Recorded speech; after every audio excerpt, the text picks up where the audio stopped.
계엄뿐 아니라 어떤 상황이 발생하면 서울 지역 모든 공중물체는 제가 통제합니다. 폐쇄를 하면 국방장관이건 합참의장이건 다 못 들어옵니다. 그런데 헬기가 들어오는데 계속 목적을 말하지 않아서 제가 계속 보류했습니다. 김문상 대령은 그날 밤 약 42분 동안 총 3차례에 걸쳐 707 특임단의 승인 요청을 보류했습니다. 최정예 특수부대인 707 특임단을 가장 먼저 국회에 투입한 데에는 그만한 이유가 있었습니다. 치열하게 고민하며 진짜 실전을 준비하는 현장이었습니다. 저는 이런 특수 임무를 훈련을 또 수행하는 부대원들이라서 명령만 정말 정확하게 내려졌더라면 거기에 제압은 사실 그냥 가면은 장악입니다. 아니, 군의 힘을 그렇게 쉽게 생각하시면 안 됩니다.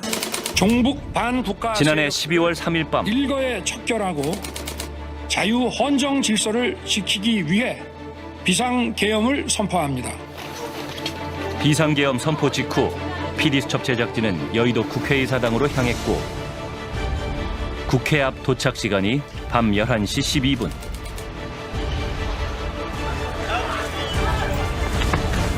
국회 경내가 무방비 상태였던 이 무렵 계엄군이 투입됐다면 비상계엄 해제 결의안 통과는 불가능했을지 모릅니다. 없어요. 그러니까 지금 많이 오셔야 사람들이 오셔야 지금 이 상황을 타개할 수 있을 것 같습니다. 그 직후부터 30여 분 만에 국회의원, 보좌관, 시민들이 발빠르게 국회로 모여들었습니다. 국회 계엄군이 최초로 투입된 시간은 밤 11시 49분경. 특전사 소속 707 특임단을 실은 헬기가 착륙했습니다.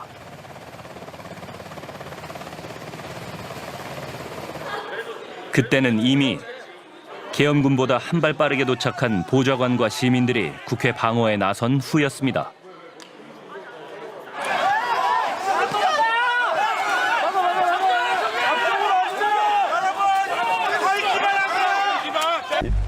그런데 707 특임단은 밤 11시 전후에 무방비 상태였던 국회의사당에 투입될 수도 있었습니다.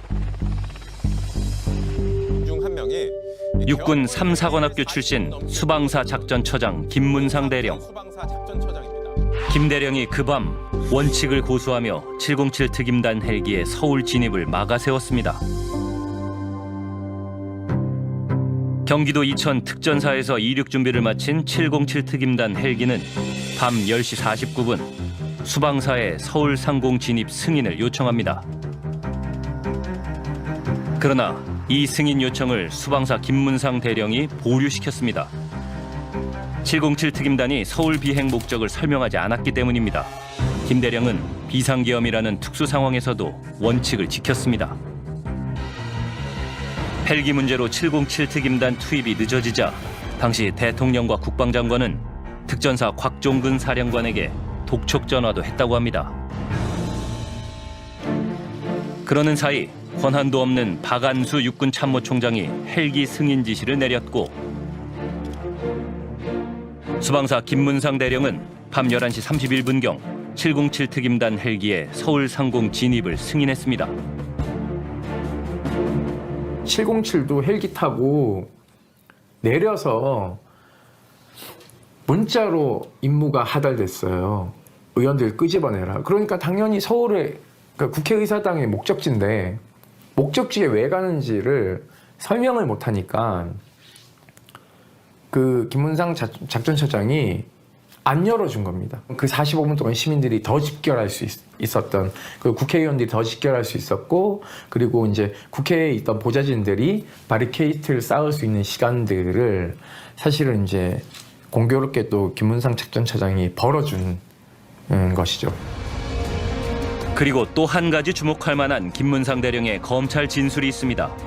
계엄 당일 밤 수방사 지휘부가 장갑차 출동을 지시했다는 겁니다.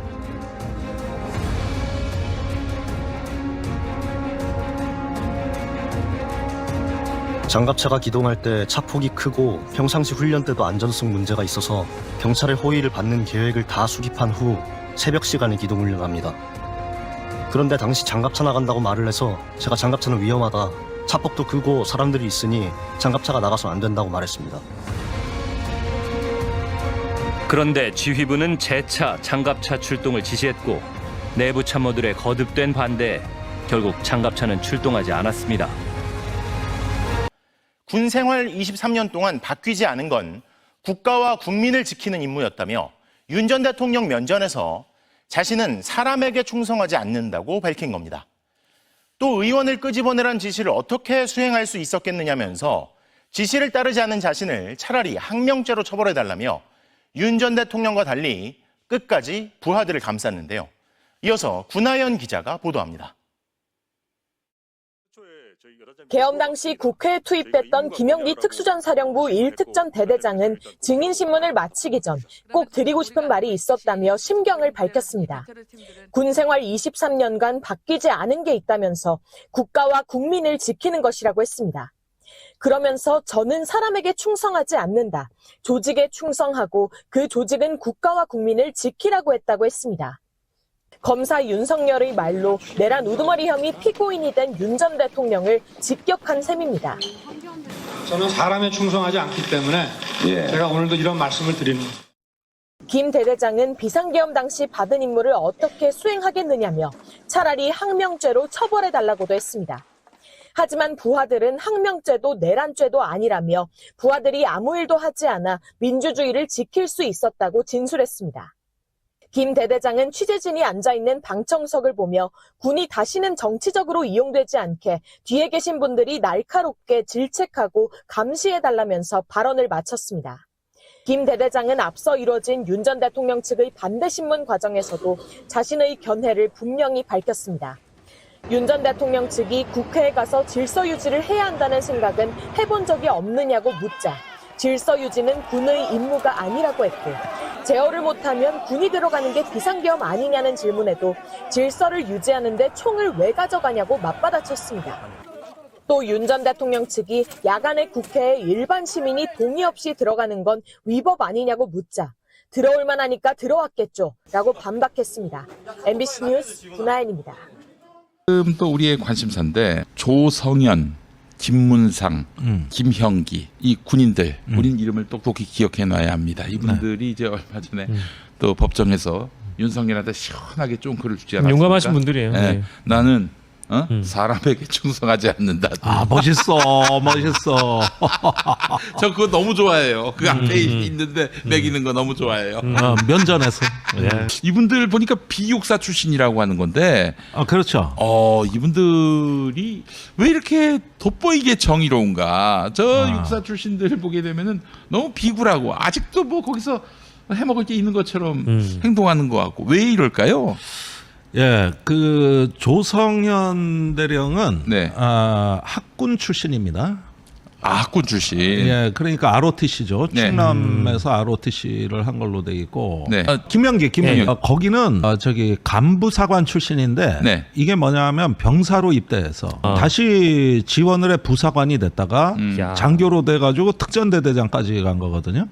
남들보다 처음 장교로 임명된 사람보다 2배 고생했다고 보면 된다. 네. 근데 이런 저 병사 출신 장교를 옛날엔 갑종장교라고 불렀습니다. 네. 근데 기억나실지 모르겠습니다만 서울의 봄 영화에서 그 주인공이 장태환 수경사령관이죠. 네. 그 사람이 갑종 출신입니다. 장태환이요? 그저 누구야 그 정우석 씨가 역할했던. 네. 그 사람이 갑종이에요. 그러니까 육사 조직하고는 체질적으로 안 맞아요. 그런 출신도 서로 그 반란군과 진화군의 관계라는 것에 배경이 되는 겁니다. 그 다음에 김문상 대령은 네. 수방사 작전처장인데 3사 출신입니다. 3사는 뭐예요? 3사는 네. 2년제입니다. 그리고 숫자가 많아요. 예. 6사는 4년제입니다. 네. 그리고 숫자가 작아요. 네.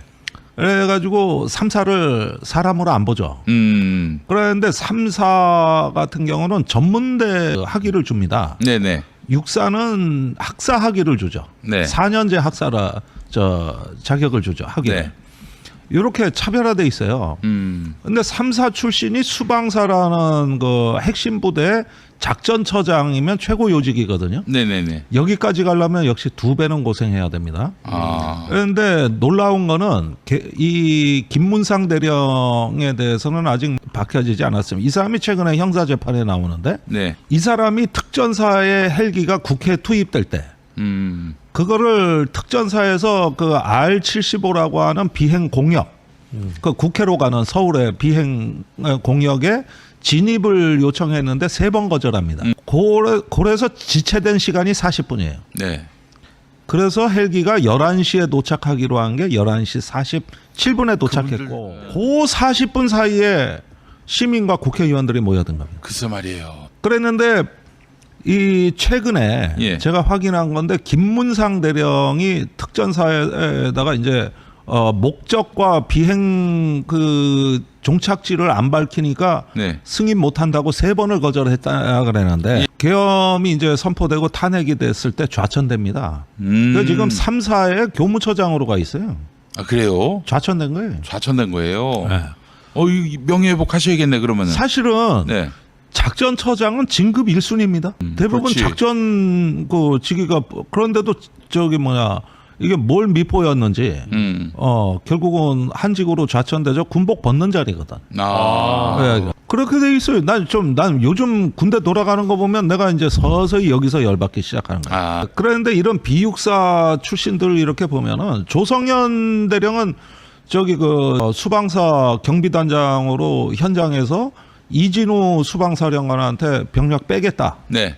이러고 서강대교로 오는 자기 예하 부대에서 서강대교를 넘지 마라. 그래서 국회로 못 오게 하고 서강대교 북단에 대기시키는 그저 거예요. 목숨 건 일이에요. 그거는 진짜. 이게 왜 목숨 건 거냐? 자, 명령을 받고 군인이 작전 지역 투입을 거부했고 그 다음에 명령 없이 철수한 거거든요. 네. 이건 항명 중에서도 정말 아주 최고의 항명이라고. 그 한국 전쟁 때요, 고지전을 할 때 아군이 총살을 엄청 많이 당합니다. 네. 후퇴하면 쏴 죽였거든.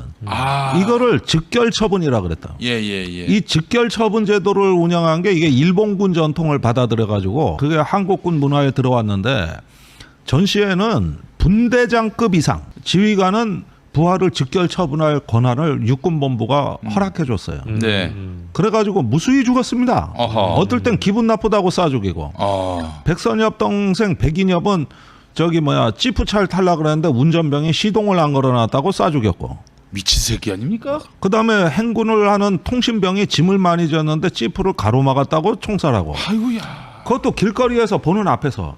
그러니까 그런 이게 인간이 교육자가 됐어요 나중에. 이런 게 이제 한국군의 그 전통이 돼서 예. 우리 군의 고정관념은 명령 없이 작전 지역을 이탈하면은 이건 극형에 처하는 군인의 항명으로 돼 있어요. 네. 그래서 후퇴하면 안 되는 거거든. 내 진지는 내가 지킨다. 이게 체질화돼 있는 군대에서 특전사하고 수방사가 철수했다는 거예요.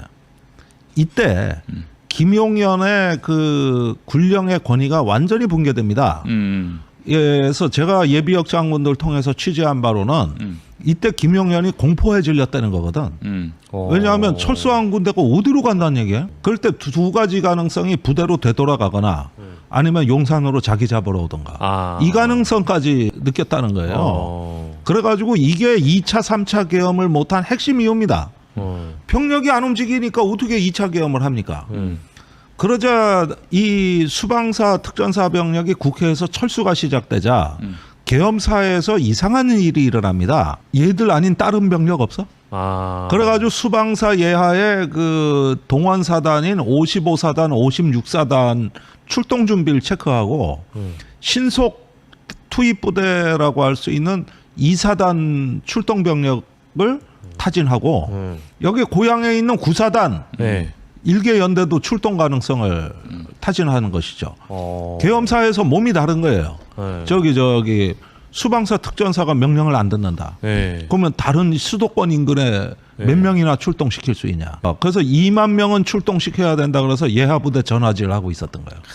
이게 박안수 계엄사령관이 한 일입니다. 지금 이런 죄가 공소장에 안 나와요. 그런데 보십시오. 이 지금 말씀하신 3명의 장교들, 비육사, 예. 저기 2명의 대령과 1명의 중령이거든요. 네. 이 사람들이 윤석열, 김용현한테 준 메시지는 뭐냐면은 니들 명령은 더 이상 나한테 안 통해. 용기 있는 사람들이에요. 우리가 생각했던 것보다도 훨씬 더 어마어마한 의인들이에요. 그러니까 이게 계엄이나고 이 우리 군에 대해 가지고 엄청 절망을 했었다고. 네. 그런데 뒤늦게 이제 국회 내란 특위에서 이 사람들 사연을 알고 나서 그렇게 욕을 하고 절망을 하던 내 마음이 희망으로 바뀌는데. 알랄루야. 그런데 보십시오. 그 저기 소수의 육사 엘리트 파벌들이 군사 반란을 일으켜서 그렇지. 나머지 생각이 똑바로 박힌 장교들은 유사시에는 자기가 극형에 처할 수 있는 항명죄를 불사하고 네. 안 움직이더라는 거야. 역사의 그러니까. 대의를 믿고 그 양반들은 결행한 거예요. 그렇습니다. 그런데 이 중에 한 명이라도 예. 그 중에 이제 그 특전 일대 대장의 증언에 의하면은 시민들이 막았을 때 네. 자기 예하 부대원들도 몹시 흥분한 상태였다. 그때 내가 쟤들 진압해, 쟤들 제압해 하면 부대원들은 할 수 있었다. 아이고, 그랬구나. 그러면 이제 피를 보는 거요. 예. 그다음에 저기 누구 하나 공포탄을 발사할 수도 있고 총성이 들리면은요. 네. 그때 여의도 국회에서 총성 한 발이 들리면 그날부로 대한민국 민주주의는 끝장나는 그렇지. 판이에요. 야, 내가 먼저 쏜 게 아니야 이러면서. 그리고 막 그 유혈 사태로 순식간에 치닫는다고. 네. 이게 통제가 안 된다고. 예. 그때 김영기는 물러서라. 양쪽이 흥분해 있는데 물러서라. 그리고 그 저기 그 뒤에 철수하겠다고 상관한테 보고하고 그러니까 그때 김용현이 자기 허락 없이 군대가 빠지는 걸 받은 거야. 이때 계엄의 그 저기 이 구상이 이 지휘 체계가 와르르 붕괴되기 시작하면서 연쇄적으로 2차, 3차 계엄이 막아진 거고. 그 얘기 들어보니까 김용현이가 걱정했던 부분이 지금 명령을 듣지 않는 그 군인들이 자기를 잡으러 올 수도 있겠다. 그 생각을 했다는 거죠. 그 생각을 용산으로 총포리를 돌릴 수 있다. 왜냐하면은 저기 현행 작전 중에 이 군대가 그렇게 이상 징후를 보이면은 네. 지휘관은 의심할 수 있거든요. 네. 거기에다가 분명히 위헌 위법적인 행위를 하는데 저 예하 장교들이 이걸 교정하겠다고 나서면은 자기를 체포하러 올 수도 있는 거거든요. 용산으로 쳐들어올 수도 있는 거예요. 이게 그래서 김용현이가 중과부적이란 말을 한 게 거기서 나온 것이군요. 그렇죠. 예. 그러면서 마치 이제 그때 가서는 이 작전이 안 된 걸 다시 합리화하는데 예. 그리고 윤석열은 지가 철수시켰다. 예. 이렇게 거짓말을 한 거 아닙니까? 그러니까 이 장교들이 보기에는 이 윤석열, 김용현이 얼마나 나쁜 놈인가. 그런데 차마 군인이니까 상관을 모욕할 수는 없고 참고 있다가 구속되고 파면되니까 이제는 내가 안 참지. 이래가지고 재판장에 와서 시원하게 질러버렸어요. 그래가지고 윤석열 면전에서 나는 사람한테 충성하지 않는다 하면서 윤석열을 유도에 한판 쓴 같이 매다 꽂아버리는데 통쾌하다는 분들이 많았어요. 윤석열이 한마디도 이런 거에 대해서 반박을 못했습니다. 네. 한마디도. 그런 장면들이 참 뭐랄까 절망스러운 국민들 마음속에 또 희망의 한 줄기 빛을 주는 것 같고 사실은 예전에 박정훈 대령 구속영장 그 군사법원에서 기각됐을 때도 비슷한 감정이었는데 이번에 이제 이런 장면들 보면서 좀 통쾌하고 희망이 있다 이런 생각이 들죠. 군이 이제 옛날의 군이 아니에요. 네. 사실 진짜 아니 물론 그러니까 우리가 서울의 봄 영화에서 마지막 크레딧 영상이 나올 때도 관객들이 자리에서 일어서질 못했습니다. 네. 특히 청년 계층일수록 이거 다 실화냐? 이랬거든요. 예.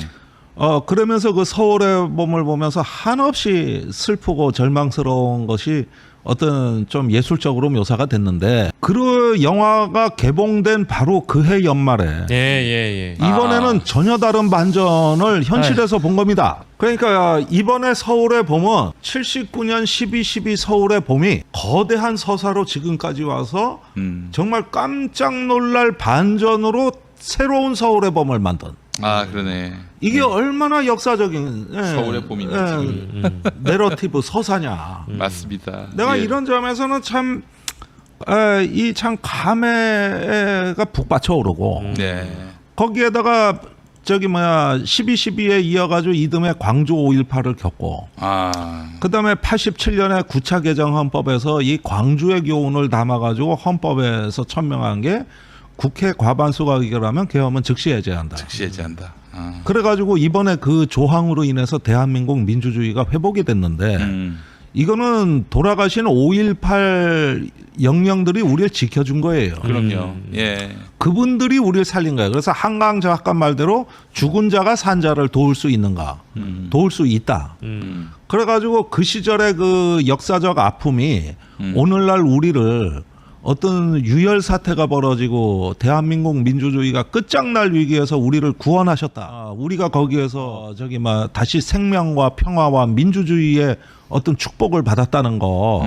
이건 정말 제가 우리 청년들에게 참 고언을 드리고 싶은 게 이 역사의 무게를 정말 제대로 인식해야 된다는 거예요. 그걸 3명의 장교가 일깨웠다 그러는데 내가 참 내가 이런 어떤 그 군에 대해서 내가 이런 희망과 이런 어떤 복음을 내가 접할수있다는 게 내가 군사 전문가로서의 자긍심을 느낀다.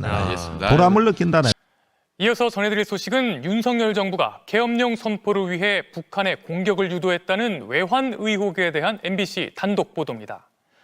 지난해 10월 우리 군이 북한에 무인기를 침투시켰다며 북한이 평양에 떨어진 무인기를 공개한 바 있죠.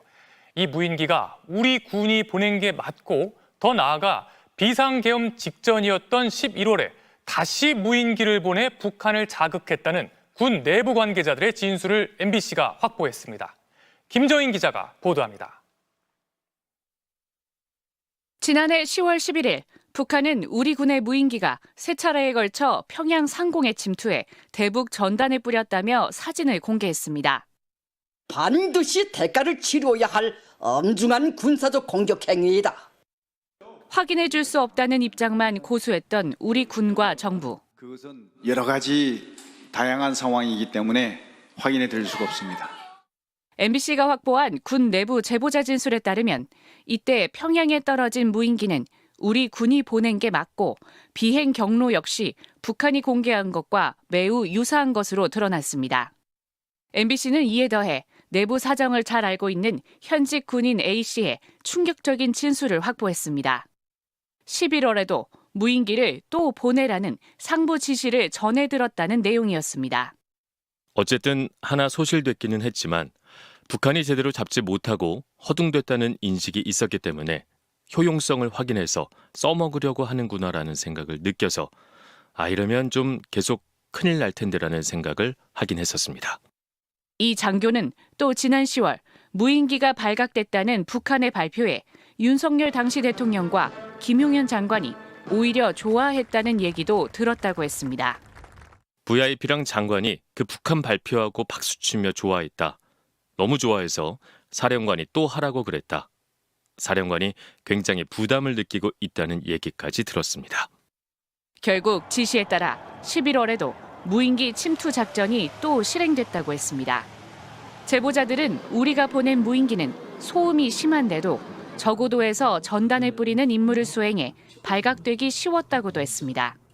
근데 정말 신기한 게 평양 상공, 그것도 320m 상공에서 한 10바퀴 이상을 뱅글뱅글 돌게 만들어는 그런 비행 경로를 입력했더라고요. 이미 이렇게 딱 봤을 때 제발 들켜달라 이거 외에는 없는 거. 조사를 통해 사실로 밝혀지면 계엄 요건 확보를 위해 북한의 도발을 유도하려 했다는 혐의에 중요한 근거가 될 수 있습니다.